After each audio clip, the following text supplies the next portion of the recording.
Salut les makers et bienvenue dans cette petite vidéo où je vais vous montrer une astuce que j'ai trouvée pour séparer des fichiers STL en plusieurs parties, pour passer de ceci à cela.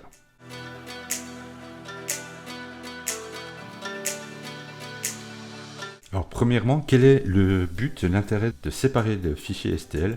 Vous voyez par exemple dans mon cas, la pièce en un seul bloc ne passe pas sur mon imprimante. Alors je pourrais lui faire une rotation de ce style-là pour que ça puisse être imprimé, mais je trouve qu'il y a beaucoup de zones dans le vide, ça va demander pas mal de support, et franchement, vu le temps que ça va prendre, je trouve que c'est plus intéressant de séparer chacun de ces éléments. Alors pour cela, je vais utiliser le petit soft qui s'appelle Mesh Mixer. Je vais importer tout simplement la pièce que je veux séparer, voilà, comme ceci, et je vais vous montrer deux façons de faire. Soit vous voulez supprimer une partie des éléments qui sont disponibles. Pour cela, vous venez ici dans Select, vous touchez par exemple la pièce voilà, qui est au milieu, vous appuyez sur la touche E, elle va se sélectionner complètement et automatiquement.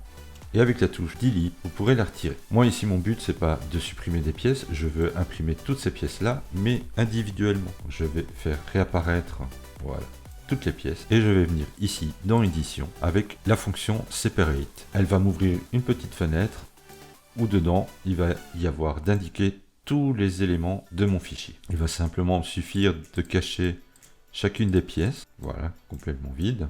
Alors ici, on voit un peu la partie rose, c'est parce que c'est la partie qui est sélectionnée. Je peux passer comme ça d'une pièce à une autre, et je vais sélectionner celle-ci, et je vais la rendre visible. Une fois que celle-ci est visible, il me suffit simplement d'aller dans Fichier, Exporter, et lui donner un nom de fichier. Alors je les ai déjà faites, mais je vous le refais ici. Voilà, enregistrer, oui, évidemment, je vais l'écraser.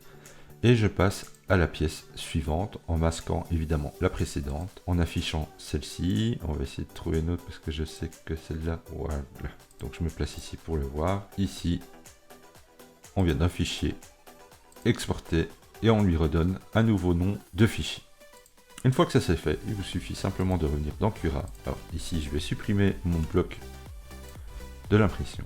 Je vais venir ouvrir la partie 1 que j'ai sauvée précédemment avec Mesh Mixer.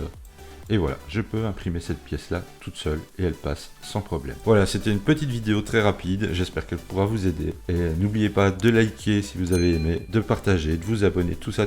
Et je vous dis à une prochaine pour d'autres vidéos.